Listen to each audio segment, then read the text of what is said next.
Hello, can you hear me? All right, this meeting is about to get going here. Thank you all for being here today. Really appreciate it. Hey, summer's here, man. The Maritime Gig Festival is coming up. We got a few Aloha shirts in here. Peter, everybody give me the Shaka sign right now. Come on. Attaboy. All right. All right.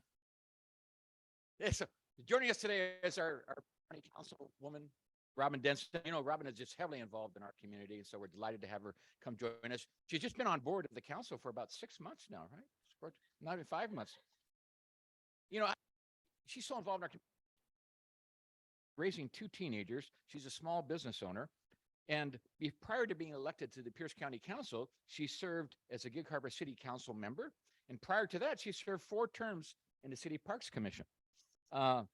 She has a big heart for our community. She currently is president of the board of the Communities and Schools of Peninsula, serves on the boards of the Gig Harbor Downtown Waterfront Alliance and the Gig Harbor Land Conservation Fund.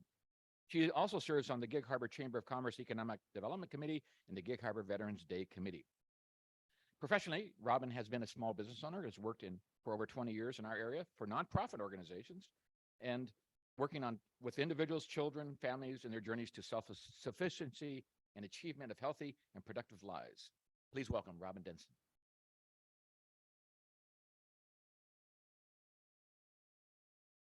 I think half of the things I do, I serve on the same as Kurt.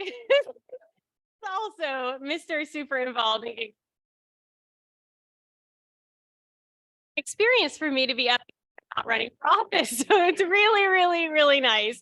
Like Chris said, I've been your Pierce County Council member for District 7.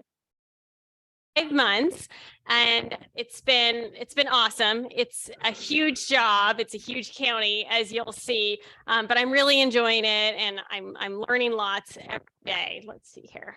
Okay, so a little bit about me. Kurt mentioned I'm a city council person for a while. This is Judge Daka swearing me in for county council. Those are my kids up there, and a picture from Parks Appreciation Day. And in addition to a lot of nonprofit work, I started my career in economic development.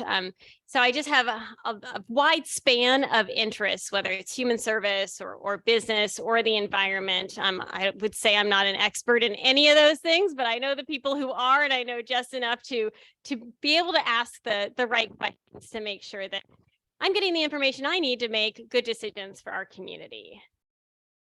This is Pierce County, and these are all the different council districts. Our county is enormous. As you can see, it goes, all the way from the Key Peninsula in Rainier up to Bonnie Lake, down to DuPont. It's just a huge in terms of its population and interests and industry and all of that. This is our district. It is also really diverse. Said your district is really kind of a microcosm of the whole county, because I have North Tacoma and West Tacoma. So I've got an urban area with Tacoma urban issues that you hear about on the news. I've got obviously everything on this side of the bridge. So Gig Harbor, Fox Island, the Key Peninsula. We do have, as you will see from this slide here a little bit, a ton of shoreline, which is amazing and makes our community so beautiful and so attractive for people to live or visit. But it also comes with a lot of responsibility as this environment for the Puget Sound. On our peninsula, we have to do really thinking about our environment and how we affect the sound. I would say in particular, well, really everywhere, but in the rural areas when everybody's on septic systems and wells, we just have to make sure that we're really planning carefully, especially as things develop. Got a couple statistics here. There's about 137,000 people in District 7, so it's a lot of people to cover. And most of that, really other than North Tacoma, Ruston, which is mine as well, West Tacoma, and Harbor, which is fairly small. All of the rest of it is unincorporated Pierce County. So because it's unincorporated, I am the one local government representative. Hi, Tracy. And so I get a lot of constituent inquiries, a lot of issues that folks need help with. And fortunately, I adopted the assistant that Derek Young had and years, John Jolly Boys. So he was with Derek for 8 years. Now he's with me, and he is such a treasure because he knows everybody in the county. He knows how to work. He knows the right people to talk to. So I've got some comment cards that are, you can feel free to write one. If you have a question or a concern, I will reach out to you. I'll link you in probably with John in a lot of cases because he can really work through a lot of these constituent issues, whether it's permitting or business issue, whatever you're dealing with. He and I work on those things together, but he really knows his stuff. Okay. A lot of people ask, what does the county do? And I'm sorry, there's so much on the slide, but the county is involved in pretty much everything, even some of these things within, like the city of Gig Harbor, for example, but I focus on the unincorporated area because, again, for them, we are the local government.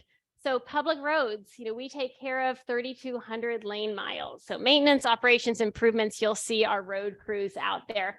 Law and justice is a huge part of the sheriff department. We've got the jail, we've got the prosecutor, we have the district and superior courts. So it's 75% or more of our general fund, especially because we've invested a lot more in our sheriff deputies and our correctional deputies, wanting to get more wonderful men and women into that career because we need them.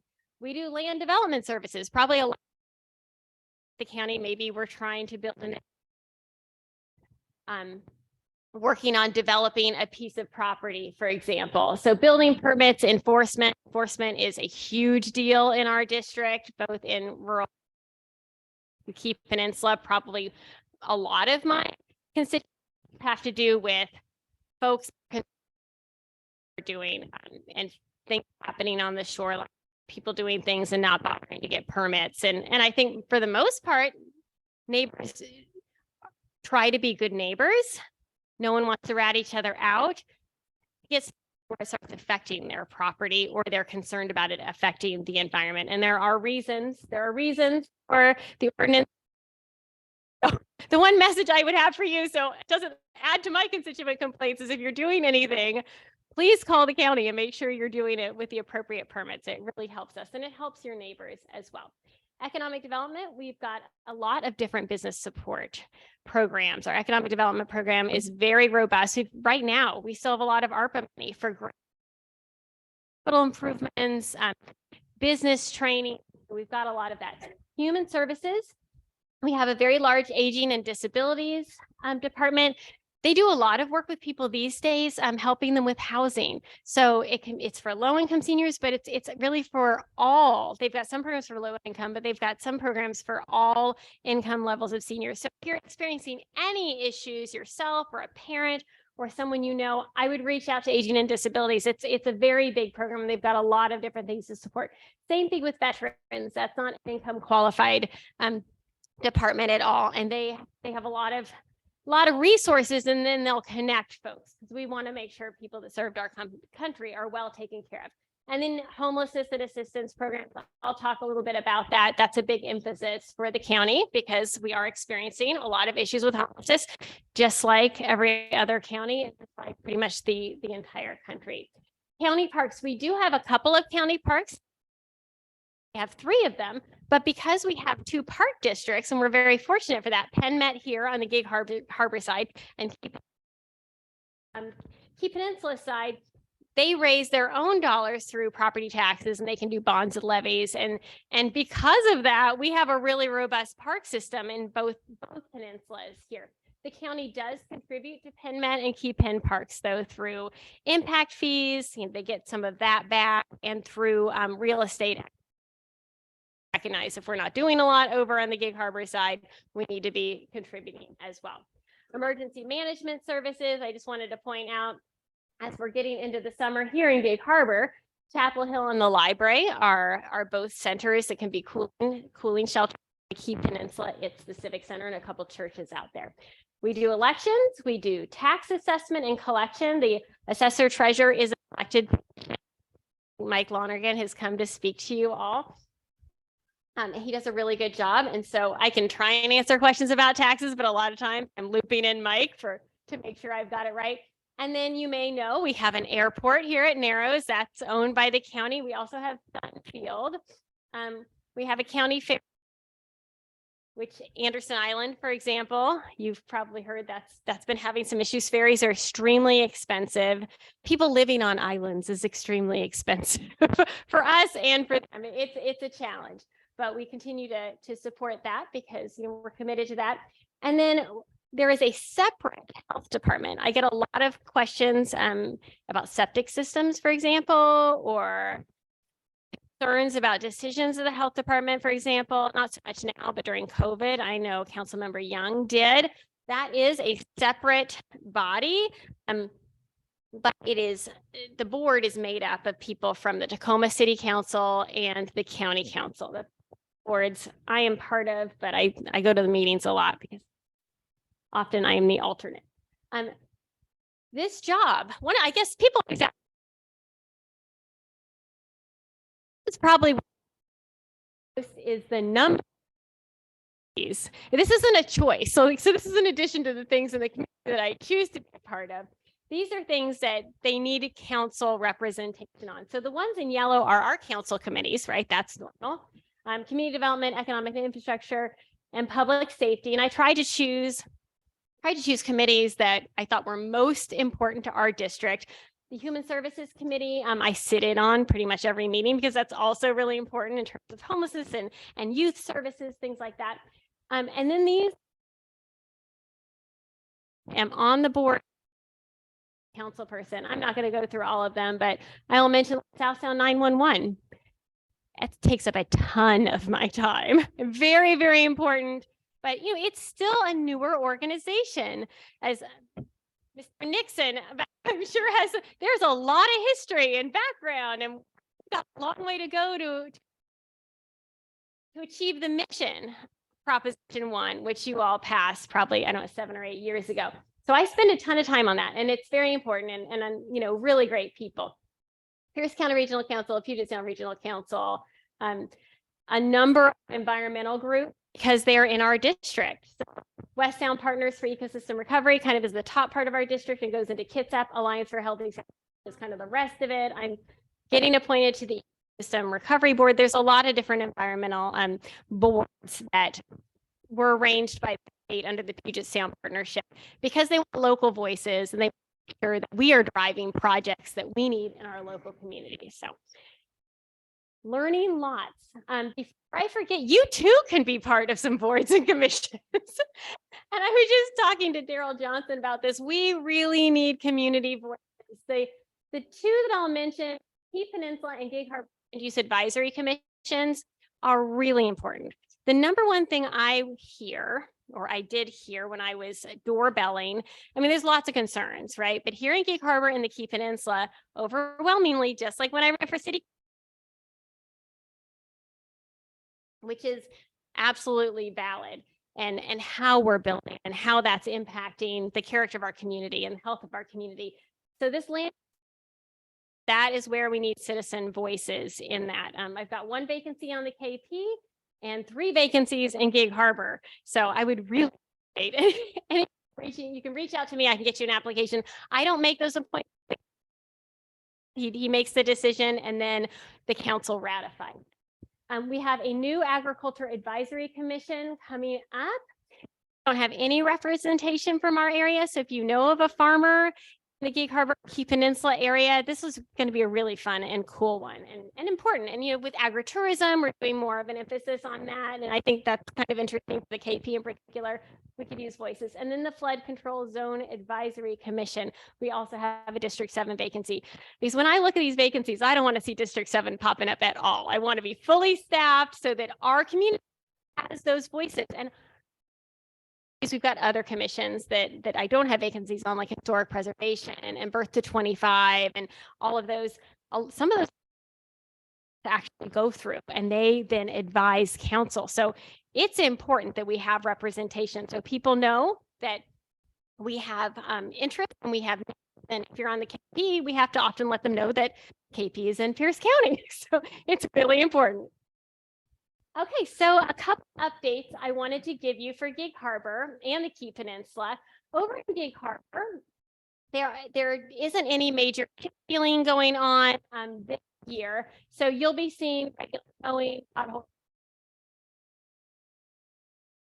Really, really good at being responsive if you have a concern about a road in our area. I mean, I'll show you in a minute. See, click, fix. The city of Gig Harbor has it as well. You can make complaints, everything from a pothole or to trash or an abandoned vehicle or signs, my favorite subject. So go on there, and Public Works is often out there within 24 or 48 hours. People are astounded, but we need to know. So don't just complain. Reach out to me or go ahead and log in and take a picture. I did with the city of Gig Harbor a couple weeks ago. I felt kind of bad, but there was one intersection. The intersection of Austin and Harborview, that T there with all of our beautiful conservation properties, and people love to put signs there. And, Gig Harbor has a permit process. There's only certain intersections you can put signs in, and you have to have a permit. That intersection is never okay, and it's very popular with people. So I went over and I took pictures. Those signs were gone the next day. They may have been gone that day. And I was just telling my oh, please do that. Yeah, projects are all Keep Peninsula projects. There's some, actually, we may have some guardrail project too. I think that's kind of happening all over. So just making sure our county roads are safe with guardrail repair. There's Glen Cove Bridge replacement. So they're doing some work in preparation. And then there's a big roundabout at Lackey Jackson and Keep Peninsula that I'm hoping to get. Right now it's scheduled for 2026. I'm like, we already have the design. Like, let's move on. Things move slowly. And so you have to just be paying attention and pushing is what I've learned. And that's what I will do. Fox Island. I figured I would get a Fox Island question here. Well, probably from Daryl. Are you Fox Island too? Excellent. Thank you for coming. So if you guys are signed up for my newsletter, or if you're on my Facebook, I sent out both ways a long, really detailed Fox Island update. And so if you're not, I'd be happy to email that to you. So the message, and I actually pulled it up on my phone so I could remember, because it was a little bit ago. Of course, now it's dropped down. So I'll just try and remember. The meat of it is, right now we are doing maintenance and repairs to a number of the girders, and we're spending close to $20 million over this year and next year. So it's not insignificant expenses, just making sure that the bridge is okay. We are all award a contract for our type, size, and location study. And all this takes a while, but that is going to come back to council unfortunately, towards the end of next year, sometime late summer, fall of next year, with some options. So like, here's the gold plated here, kind of a mid-level, and the cheapest option you can get away with also having, of course, everything that we need to have a safe bridge that complies with all of the policies. So we will have that, sometime mid to late next year. And then my plan is to have my in-district meeting in Fox Island, and that will be the topic, because Public Works needs to come out there anyway and really listen to the community, give the presentation, but also listen to the community. I know there's lots of concerns in particular about how we're going to pay for it. Now, because we have no idea how much it costs. I mean, the discussions are happening in the community, and I appreciate that. I've heard a lot of them. But once we have costs, then we can start figuring out what the community is willing to do, because at the end of the day, the community will have a choice. If it wants a new bridge, we've got to figure out how much we're going to be able to get from the feds, how much we're going to be able to get from the state, how much we're going to get from the county road fund. County road fund can't pay for all of it, because the bridge would take up the entire county road fund, but it certainly is going to pay for a lot of it.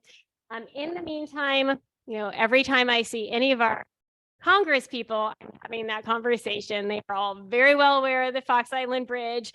We did apply for money for the type, size, location study, which is nice, because you were getting them invested, getting them, as part of the project now, but we're saving that big ask for when we need, the $100 million is hopefully not more than that, but we've seen price estimates from 187 to into the 300s. So once we have a better idea on cost, and I'm happy to answer questions at the end if you have more as well. So good news is, and one thing, time and time again, is that they just wanted a plan. They wanted us to be moving. We knew this was going to take, probably 5 to 7 years to happen. And they just wanted to see that it's one step at a time. And we have started with the steps, and we are continuing to move forward with each step, and it will get done. I mentioned C-Click Fix. So this is that. You can go to piercecountylaw.gov/works. You can just Google Pierce County C-Click Fix, or you can let me know. And that's how you can help us make sure that you're getting services that you deserve for the roads out here. We got a little bit of an update out on the Key Peninsula the other day, so I wanted to share it from District 7. Over the last year, we've gotten 372 requests, and you can see a lot of them were litter, garbage. Litter is a big deal. We can talk briefly at the council and put money in for a consultant to try and come up with some sort of a plan to address litter in the county. It's disgusting and it's embarrassing. And the city of Tacoma, just as bad. They're doing the same thing. I'm kind of like, why didn't we get together and do this together? A little late for that for me, but hopefully once we get recommendations, we can do something together so that, if it's good messaging, we can really exponentially get that out to people and address litter. The other thing I'm getting a lot of complaints about, especially in the Key Peninsula, is really dirty road signage. Most of it's on the state roads. Like there's some arrows going around some of those Wanna curves, so you can barely read. So if you're heading back to Gig Harbor, just look, they're black. They're so dirty. And the answer from the state is obviously they've got a lot of state projects they're working on, and as they have time, I want to take the watering truck, Kurt. I want to take the watering truck with our wand and a brush. Guerrilla sign cleaning. But then I'm like, man, I don't think I'd want to stop on those curves either. There's nowhere to pull up. Kurt and I are going to come steal the truck at like 1 a.m. We'll fill it back up, right? We know all the spots. Okay, broadband. This is a huge issue throughout the county, particularly on the Key Peninsula, but there are areas in Gig Harbor, like around Peacock Hill, that whole area. I would go into neighborhoods, and this was their issue too. The county did designate 5 broadband incentive districts. 2 of them are on the Key Peninsula. You can see over there. So that is another thing that the council is getting really tired of hearing from me about. Continue to beat the drum. The challenge we have here in Pierce County is that all of the broadband is controlled by private companies. It's Wave, it's Comcast, I don't know who else does it. In Mason County, public utility districts. So they can raise money and they can decide what projects they're going to do. We have to beg the private companies because, they've got their own models for business. Totally understand that. We do have some ARPA money that, are incentive dollars trying to get these companies to expand their broadband, especially in these incentive districts. So we have a project on the North Key Peninsula. There are 526 homes, I think it is. So that will be happening hopefully starting the end of next year. Also, it's not really public, but we also have a project with Wave Astound to service Heron Island. And I'm meeting with Wave in another week or so. I mean, it's constantly like, who else can we talk to? Can we talk to Mason and Kitsap County? Would they just come a little bit over the line? The Nisqually tribe in collaboration with Wave. I mean, I don't care who provides it or how we get it. We're looking at all options because, it's an equity issue for people kids wanting to study, our traffic if people are working from home. It's a safety issue for seniors wanting to telehealth. It's just basic infrastructure anymore. Miriam, how long do I have? Because I want to make sure I'm saving time for, okay. I'm saving time for questions. One of the challenges we have is that unbelievably, the FCC believes that we are 100% served by broadband, and it's really excellent. And on the Key Peninsula, I don't know, Nate, how yours is, but some people barely have any at all. So I'm going to push this out more. We need more people taking the survey. Apparently, it's really easy to do so that we can't apply for these grants if we don't show a need. So we've got to show that need so we can get more grants. These are some of the human services programs I wanted to highlight. Senior disabled property tax exemption. Mayor Markley and I did a presentation in Gig Harbor. I've done them in the Key Peninsula and Tacoma as well. I just encourage you, if you're anywhere close to the threshold, it's like 47,000. It's going to go up a lot next year, like maybe even above 60,000. But if you're anywhere close, we've got so many deductions to your income to get you to qualify.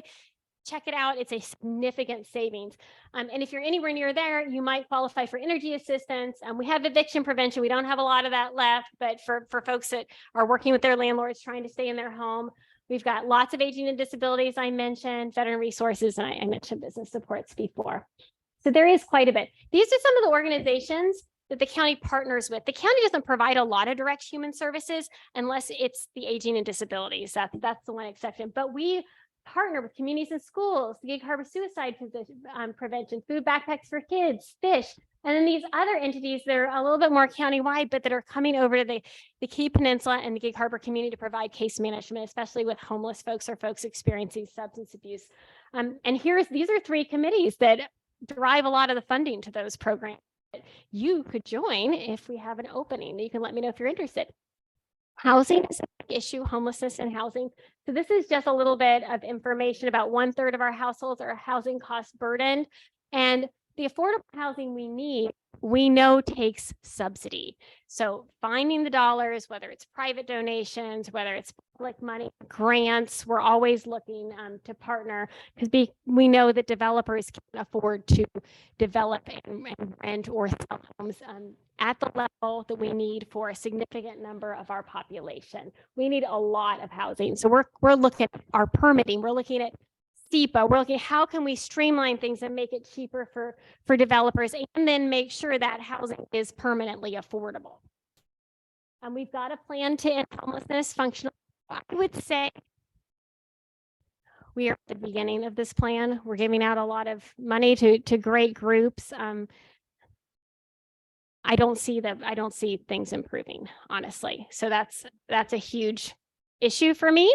One thing that we're going to be working on, and I've talked with Mr. Sequist about this, is creating a unified homeless response system. I think we really need a group that is 100% dedicated to this and accountable, and keeping the county accountable and working with all the jurisdictions, because it's a regional issue. So that's something that we will continue to really focus on. I did want to mention Habitat for Humanity is building a project right here, right outside the city. On Canterwood Boulevard, three single family units, not going to solve the problem, but we're excited that the way Habitat does things now is a land trust model, so those homes will be permanently affordable forever. People that they can sell it, they can make, earn some equity and sell it, but they have to sell it to somebody who is also income qualified forever. It used to just be for like years. It turns out 30 years goes really quickly. So that's really important. And your public investment, if you're donating to entities like Habitat, will benefit people forever. Speeding and crime. I actually invited my friend Deputy Betts to answer any questions. I do the Robyn and Nate road show a lot together. He's a wonderful, wonderful deputy we have in our detachment. So if you have questions, I'm going to refer them to Nate. But I just wanted to mention, I do get speeding complaints. Mayor Mark, you probably don't ever get speeding complaints here in Gig Harbor, right? Yeah, people in Gig Harbor just drive slow and they're not loud. I know that's not true. We too get speeding complaints. I need to hear, can put them in traffic improvement plans, just like the city can in the city limits. Also I hate to even mention this because it's a piddly amount of money. It's like $10,000 a year for safety improvements, but sometimes that's just to get it. Then I can get in the traffic improvement plan, but I don't want to hear complaints. I want specifically what intersection, what do you think kind of roadway? We are really constrained by speed limits. I had no idea. The state sets all of these speed limit levels. We cannot go under 20 miles per hour, even in like a neighborhood like Whitley Hills, for example. A lot of people are familiar with that. These are real, like definable neighborhoods. The speed limits in those neighborhoods are 25, and that's really because of state law. 20 is more reserved for like a school zone. So I would like to lobby our state legislators to give us some more leeway, because the people in the neighborhoods are like, we'd love to have 5 or 10 miles per hour. This is not a major arterial. People are driving too fast through here. Crescent Valley Drive is one that I'm working on. East Gig Harbor has asked me to work on things. We can get those, the electronic speed things moved around. If there's an area you want that, let me know. That's something I can do. And then we can continue to build on that as well. And with crime, I will say we've got excellent deputies out here.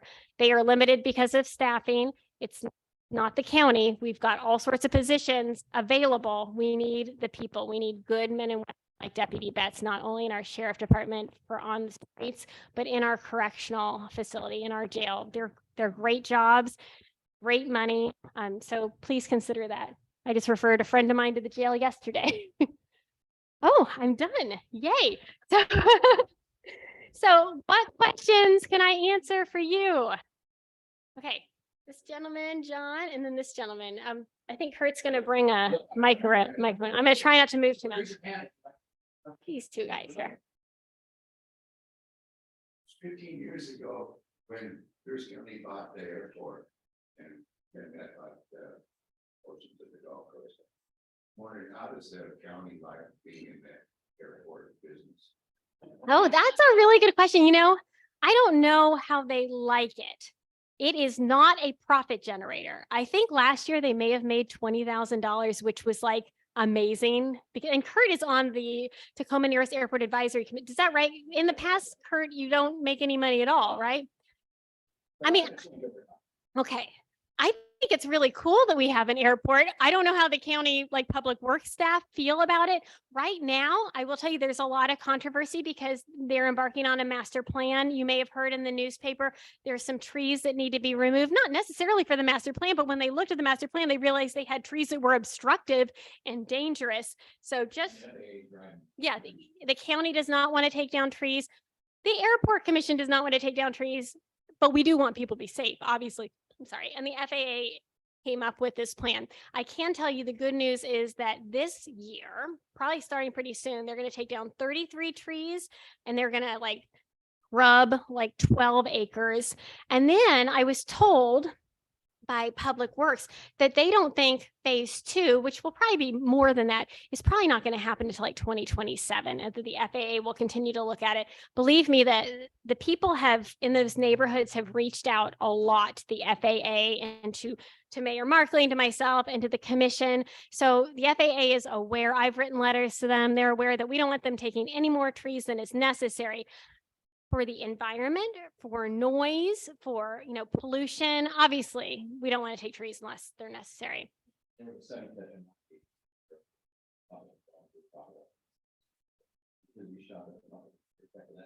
the way, there's a waiting list now for hangar spaces, background spaces, the first time in history of that airport. That's the good news, that reduces revenue. Also, private jets, it's a very number of private jets acquired and it's really in front. And then the only aircraft is coming down the road and that's going to make the whole airport acquired. So. And I will say there are no plans to expand the airport at all. And when I was on city council, when they started looking at the Tacoma Narrows for like the second airport in Pierce, well, the only airport in Pierce County as a big airport to help SeaTac, and the county council and the mayor were awesome at squelching that. And I feel we're always keeping an eye on it. The whole county council said not here. So I'm feeling good about it, but we are being vigilant because we don't have the infrastructure. We don't have the space. I mean, planes fly off a cliff. Like, this is not a good idea to have a big airport here. Yeah.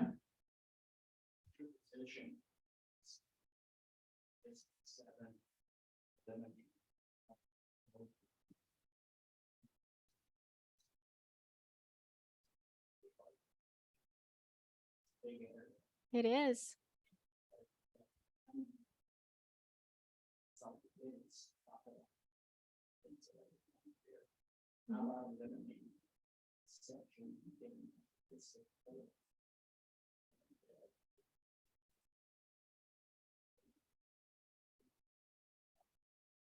Tell you this, yeah. Yeah. Thank you for that. A couple things. I don't know who makes that decision. I don't know if that's the state. Right, the whole redistricting thing that we just went through. I imagine there would be concerns about, you know, trying to have equal numbers everywhere. I hate to say this on tape, but I will tell you that the majority of my work is out here. I mean, almost 90%, because North Tacoma, West Tacoma are wonderful, beautiful areas. We're talking Proctor and Old Town and Reston and Titlow Park. I mean, gorgeous areas of Tacoma, but they are part of the city of Tacoma. So if they have issues, typically it's not anything I can help them with. It's potholes, it's crime. They have their own police department, they have their own fire department. So I hear from them sometimes on kind of bigger systemic issues, environmental issues, things like that. But I haven't gotten a single constituent issue from North Tacoma, and everything is out in Gig Harbor and the Key Peninsula. So I want you to know that you are being well served out here. Sometimes I'm like, I got to remember to go talk to the Tacoma folks too. And they're wonderful and they're supportive, but they know that for a lot of you all, the county is your only local government. So I don't know. I don't really have an opinion on whether that should or could happen, but I would say I don't think it's necessary because, at least for me, I mean, I'm out on the Key Peninsula 2 or 3 days a week. John's out there. We have a district office out there. We are the only county council office that has a district office. And that's how much we know that we need a presence, especially on the KP where it's tough to get to Tacoma. And so hopefully if you ever feel like I'm not being responsive, definitely call me out on that, John. Yes, Steve. Thank you for being here. Thank you all. Appreciate your attitude, and energy, and enthusiasm. You must take some sort of energy happy pill. I got several copies going. And I think I was in tears last night after my daughter. So there's times.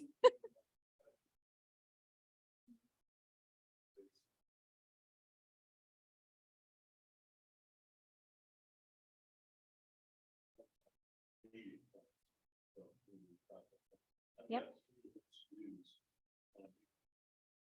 And what's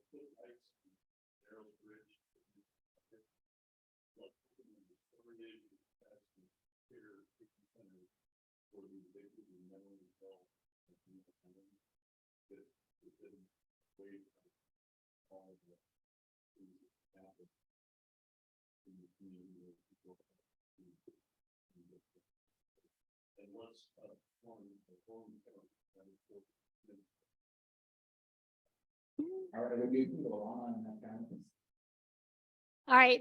Thank you, Steve. Thank you.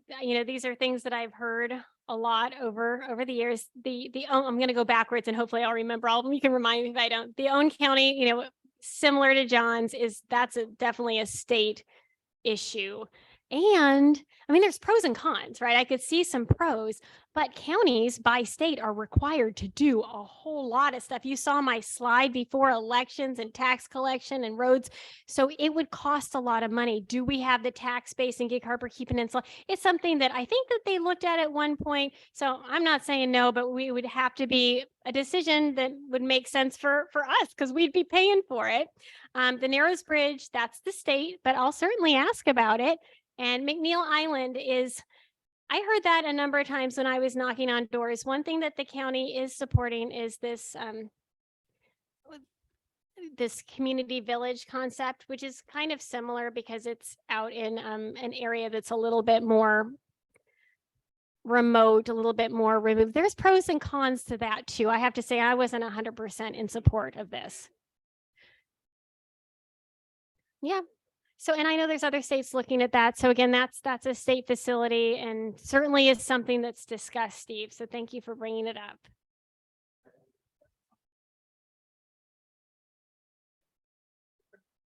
Well, Mexico County announced that they would do doing streets fence in public spaces. That didn't happen, judging by increased fence next to State Route 16, easily visible from the freeway. Is there any plan to deal with this ongoing public safety and unsafe? Well, if it's the facility, I think you're the encampment, I think you're talking about. I think that's gone now. That A is in the city of Tacoma, and as I noticed it's like overnight it popped up right there, like right before Orchard Street, because I drive that now almost every day, and it popped up. It's gone now, so I think, and again, that's the city, so the city does a lot more sweeps than the county does.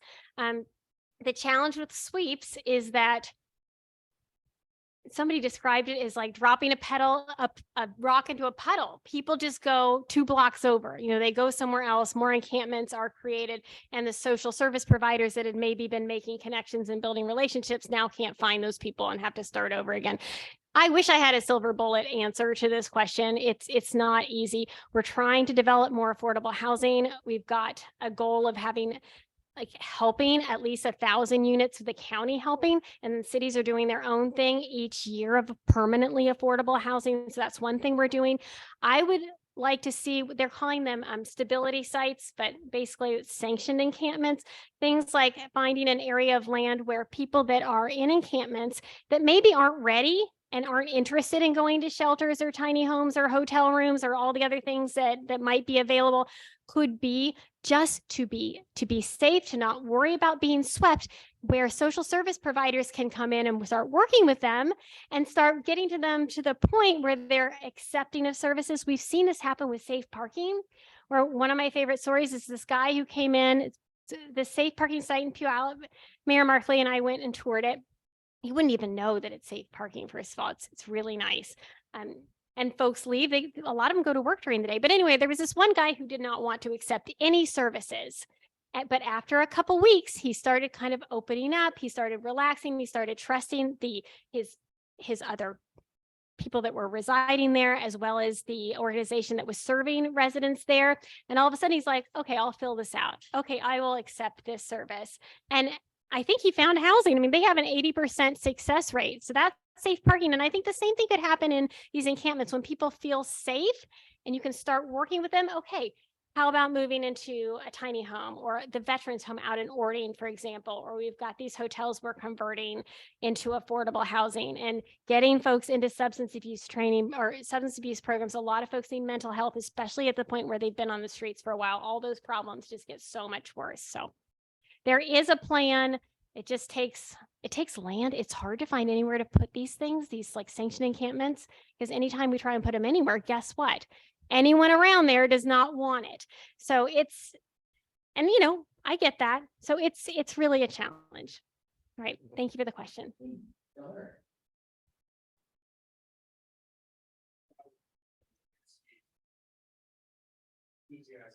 Oh, thank you. I was pleased to see that public roads and are priority. We all know that there are state and federal roads that it doesn't, right? Yeah. Yeah. Recommendation to your constituents for reaching out to state representatives, which I have done great parties. It's spiraling. Yeah. The other state is not I know. It is. I mean, it's embarrassing, right?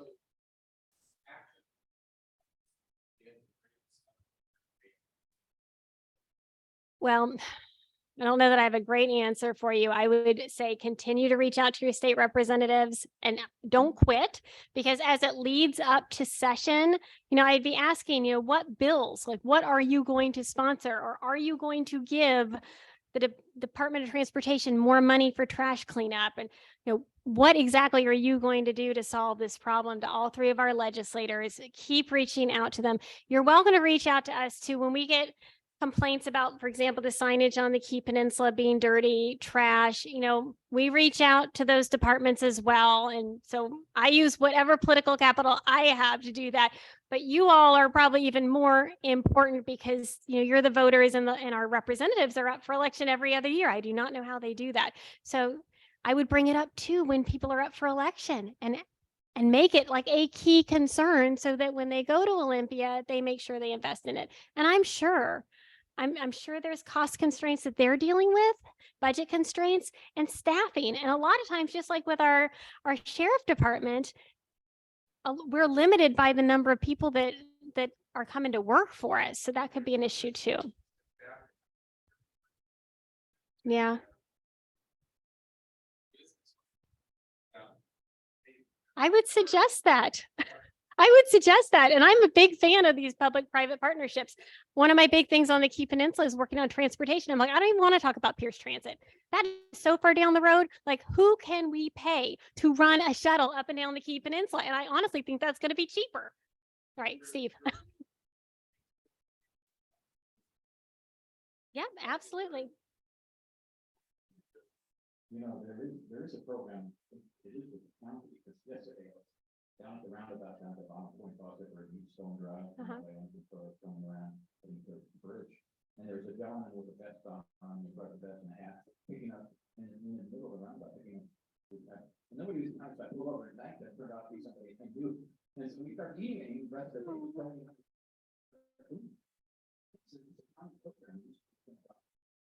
There are, and there's like the Eco Corps, and I think the Greater Community Tacoma Foundation has it. And yeah, I'm sure the city's dealing with the same issues. It's frustrating because there seems to have been like a systemic breakdown of people's like, why is it okay to throw things out the window? Again, like I remember being a kid with the big campaign, don't throw things out the window.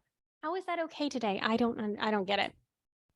Well, Deputy Betts is here, right? Yes. Deputy Bess, do you want to come up here and maybe people have some questions for you? Come on, give them some good ones. Anyway, yeah. Want to make it worth his time.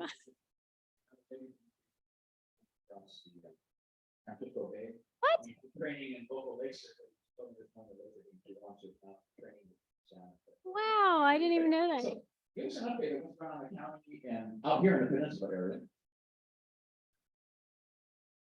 How you doing on hiring? Slow. But better, Better, yeah. better. We're getting, as far as the hiring process goes, we're getting people, but it's slower than normal, right? We got retirement rates it kind of increased from groups that have been around for quite a while. At the same time, we're trying to get more people involved. And obviously, you know, the political environment and policing is difficult, particularly in this state. So that's a little bit of a deterrent, and rightfully so, I would say. As far as things are going out here in this area, obviously within the state limits, you know, a lot of our crime tends to deal around the shoplifting and the commercial properties, which incorporates most of the city. But as far as the county goes, we're dealing with a lot of the same type of issues, from burglaries to car thefts, you know, a lot of times stemming from, you know, drug abuse, you know, addictions and things like that. So we've kind of taken a little bit of approach. We've added to what we're doing and taken an approach of, well, let's, you know, I don't think we're winning this war on drugs. I mean, it's been continually going downhill since we've had this war on drugs. But what are we doing to then maybe get people off drugs? Can we approach this from a different angle? Can we bring services out to the KP? You know, like Robyn, I'm a flag waver, I'm a hand raiser. I'm saying, hey, we're out here. We need your services too. And we're bringing them out here to these folks too. And they're meeting more people that they've never met before. And we're getting people into services and we're getting people into housing. So on the backside, those things are increasing and getting better. And on the front side, you know, crime, I think it's different than it used to be. You know, drugs were pretty much primarily really legal in our state for the last couple of years with the state case law. And then now they've in this latest legislative session turned it into a gross misdemeanor. So we'll see how that goes. That's, you know, kind of still brand new. So we'll see how that gets determined. We've increased some things as far as the police pursuits were a big deal. I haven't really read into a whole lot of what those changes are yet. I'm still kind of waiting. We just got a little bit of direction from our department on what's being added to that. So that needs to be, I need to kind of scrub through that just personally, right? Because I need to know what I'm doing out there when the opportunities and situations arise, along with each deputy. So those things are changing, but so the crimes really kind of shifted away from drugs being a crime to, you know, obviously to focus on our property. 90% of our stuff out there is probably property crimes, and then you add the domestic violence issues and things like that. So I wouldn't say it's anything new. I would say some of the property crimes and motor vehicle thefts are rising. They have risen. I think our newest standard is just higher than it used to be. Really, when it came out through COVID and through this case law with drugs, I think things have just changed quite a bit. And then all the legislative changes they made, I think it's about 2 years ago now, or this summer will be about 2 years since they've had the big legislative change, which is a huge shift in policing. So, yes, sir. I'm just curious, in the debate over drug issue in medical issues primarily or, legal issues primarily? Yeah. Where do you fall? I think I follow everybody. It obviously there's the legal issue behind it. There's no right or wrong, I think, on that situation. I mean, obviously, right, I prefer to get people healthy contributors to society, you know, and going down a different path than sitting here kind of rotting away in drug houses and, you know, living a lifestyle I'm sure they don't want to be living either. As far as my conversations with them have been, this isn't where they want to be in their life. They don't want to be drug addicts. They want to get healthy, but it's a scary and it's a very hard road too. It's not easy. And so, you know, some of that, those are the kind of conversations that are happening. As far as which side I fall on, the legal or the mental health, I don't pick a side. I just try to help. You know, sometimes that help maybe getting a timeout in our jail. Sometimes that help maybe bringing Tacoma Rescue Mission or Greater Lakes out there and helping them with some of their issues and getting into services. So there's no side on that, I would say. Yeah, so there are a lot of programs, and I'm involved in. Robyn's obviously way ahead of me in those programs, and yeah, is working with our youth, right? Because we got a lot of generational issues. You know, I'm seeing that. I don't see as much on the Gig Harbor side of the peninsula, but I do see it on the KP side more. Just 'cause it's more prevalent, it's easier to see for me. But working with our communities and schools has been a big one, right? They're working with a lot of kids that are having these maybe issues at home or issues in studies or whatever the case may be, whatever their issues may be. So I work a lot with those groups. I'm trying to, the more and more I get involved in them. But really the idea is now, can we figure out a way to skip generations here? Can we figure out a way to get these kids that have grown up in situations that they don't want to necessarily be in, but that's what they're living in? How can we improve their life? How can we give them resources to, you know, have outlets, you know, whether that's access to law enforcement, just so, you know, sometimes it just helps to hear from us and have those conversations. Other adults maybe that have come through those lifestyle situations and then have come out the other side. I wouldn't say my childhood was the best in the world, but you know what? It's making decisions and making the right decisions. And at the end of the day, also, it's birds of a feather flock together. I mean, that's a true saying, right? If you're gonna become who you hang out with, you know, most of the time. So. No.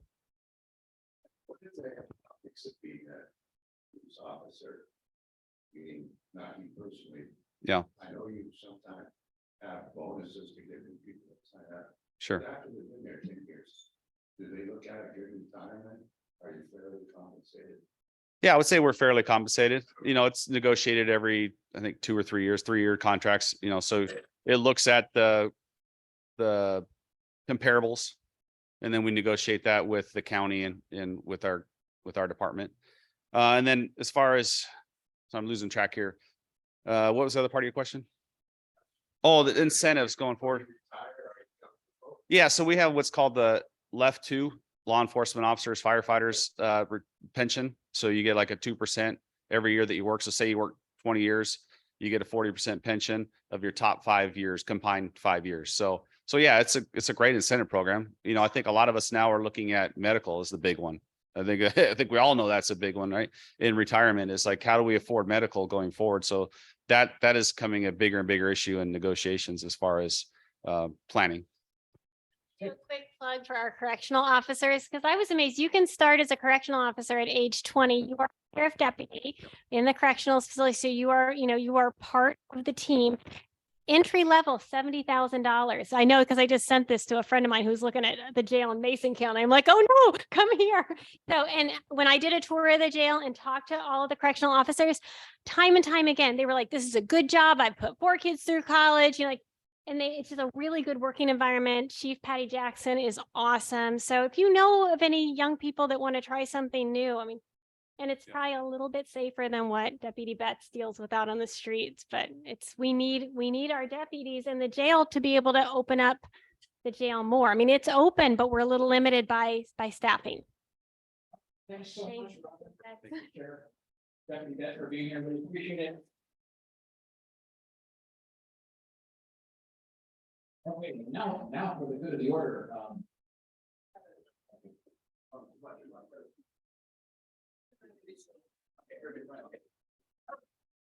Wow, what a great turnout this morning. We got a whole bunch of people here. They need to share some information with us.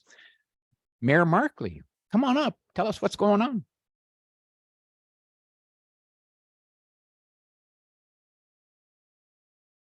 Good morning, everyone. It's always hard to pick just a few things because there's so much going on.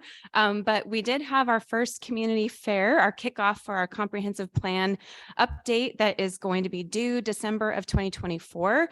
This is one of many, many, many, many more open houses, open public meetings with council, planning commission, some of our other commissions as well, to basically chart out what we want Gig Harbor to look like in 20 years and how we're going to get there.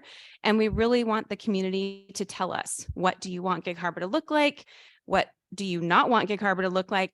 We really want to hear about this. So we had great participation that first Saturday. So that was awesome. So just keep in touch with the Gigabyte, watch my podcast, sign up for news flashes. You can go right on the city's homepage, click on notify me, and you can choose everything that you want to be notified about and click off the things you don't want to be notified about.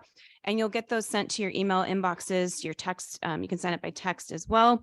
See Click Fix, as Robyn mentioned, this is new for the city in the last few months, and it's been very successful. So like she said, don't wait 2 months to complain about something. If something's really bothering you, go on there and write it out. And our public works guys are on it, or whether it's planning, public works, whatever department is necessary to solve that issue, they will get it done. So we have filled a lot of potholes recently. They can just go on their way to another project and just get it filled. So don't hesitate to do that. So many things going on. Legislative session is over. Hallelujah. But we are not stopping in between sessions. We're now working very hard on what we still want to see improved in the next legislative session, which starts January. And so pursuits, we're still going to continue working on those because not a lot changed. Not enough to see a decrease in the crime that we're seeing. We still can't pursue for retail theft or assault of an officer or any kind of, there's a very tiny list of crimes that our police can pursue for. Fortunately, they can pursue for violent crimes and kidnappings and things like that. But it went from reasonable suspicion to like something that's a little bit more loose, where they can pursue, but it's still only for that very short amount of crimes. So that was a little disappointing, but we're happy that the Blake fix was passed. There is a state drug law now. Just so you know, the diversion portion of that, where right now our officers have had to give someone a card 3 times before they can take them in for having possession or using drugs in public. That portion expires August 21st. So starting in August 14th. So August 14th, they can now take someone to jail if they have a needle in their arm in the Safeway parking lot, because that happens a lot. It happens more than you know, and our officers are very, very good about taking care of this before the general public actually sees these things going on. You shouldn't have to be afraid of going into a Gig Harbor grocery store at midnight because someone is going to run in there and try to grab you because they're strung out on something that they've just, injected into themselves in the parking lot. So, but this is happening. And so we're on it. We are fighting hard to get some of these laws to change. We had a great reception for our 26th district legislators on Monday night at the council meeting. Before the council meeting, they did work very collaboratively this year. We're only two districts in the county where we have mixed political parties in our district, where we have Democrats and Republicans representing our district, 2 in the state that are mixed, and they worked very, very well this year. And we got 1.68 million for Willachet Drive. So you're going to see some improvement starting to happen toward the end of the year for that. So yeah, just lots going on, a lot of serious issues, but also a lot of really fun things. We have completely changed the city culture around at City Hall. Our employees are happy. It's trickling out into the community. I'm really proud of what we've done in the last year, and we're just going to keep getting better. So yeah, call me anytime. My office is open all day. Thank you, Tracy. And Steve Nixon is here. He's the president of the Penn Met Parks Board of Commissioners. Steve.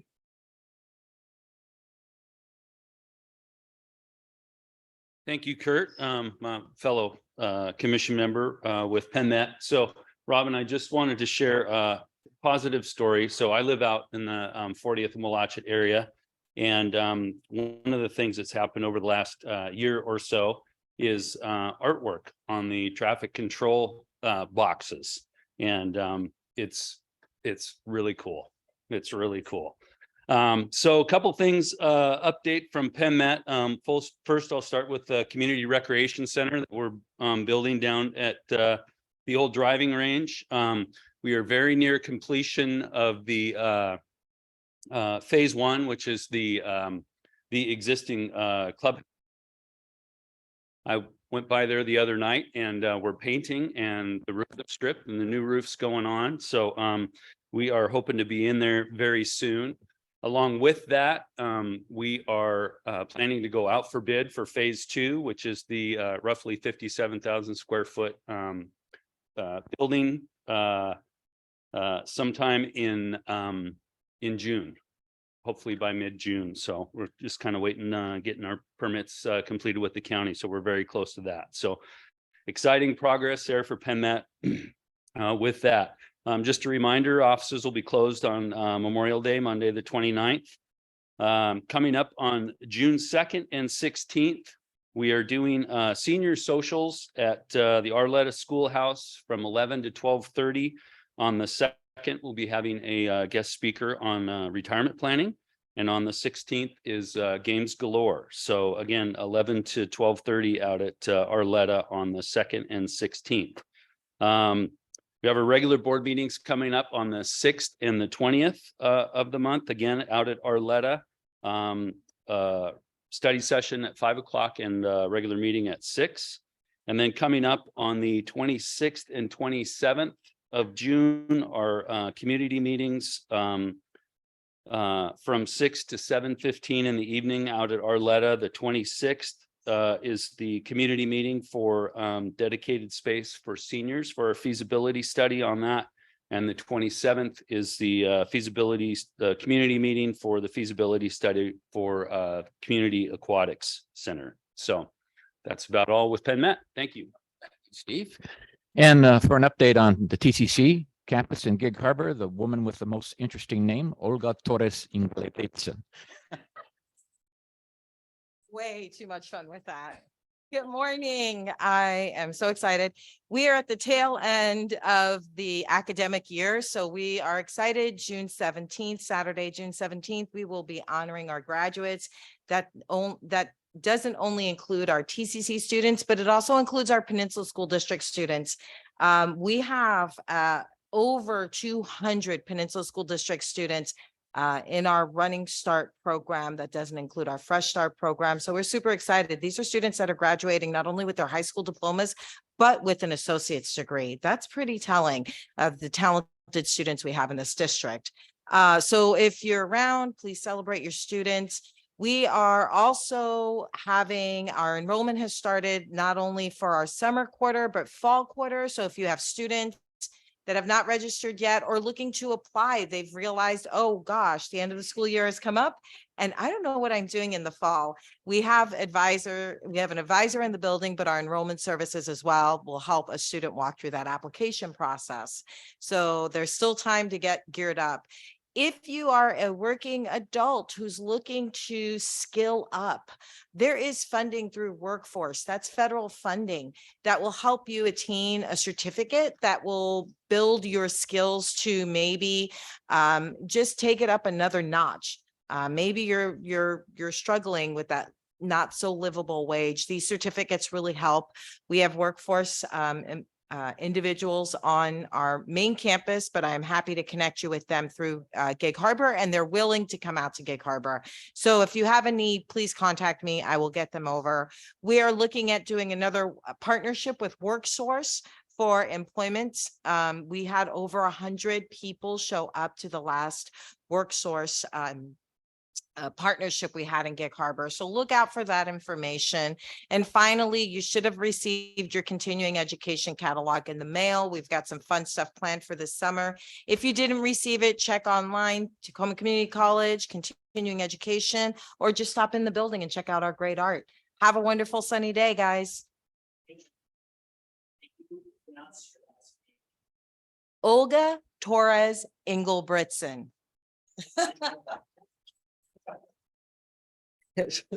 She, she definitely does a much better job pronouncing it. Oh my goodness. Well, Kurt is the comedy for the morning, but anyway, so we are gearing up at the chamber. We're gearing up for Maritime Gig Festival, that small little event that happens to kick off summer. We are still looking for volunteers to be parade marshals. Some in this room have been parade marshals in the past, and I appreciate that. It's actually kind of fun because you get to mess with the little kids and have a good time. Trying to keep the kids away from the center of the street because they get a little excited about candy and some of the fun things that get handed, not thrown out to the parade viewers. We're excited to have the Blessing of the Fleet again this year on Sunday at 1 o'clock. So be sure to come out for that one. The U.S. Coast Guard is coming back. Fingers crossed they don't have a rescue mission that they have to actually do. But they will be doing a search and rescue demonstration down in the harbor. So, and I would be remiss if I didn't thank Peninsula Light Company for their sponsorship for this event. I know that you can track any outages through the social media and be sure, and they do a fantastic job of it. If you're on Twitter, they blast information out right away and keep you updated on any progress. So if you have issues with, or you know someone with issues paying their light bill, please get a hold of them and encourage them to get a hold of Penn Light because they do have programs for that for summer. Anyway, Kurt, what's happening? Got it. Well, thank you. Yeah, so next week, Derek Kilmer will be here, so we'll keep this portion of the kind of theme going. And then later in the month of June, we'll have Sheriff Ed Troyer and Chief Kelly Busey here. And we're booked all the way through mid-August, so you can go to the website, the chamber website, and click on the different Thursdays, and you can see what's been scheduled. Thank you all for being here. Have a great weekend.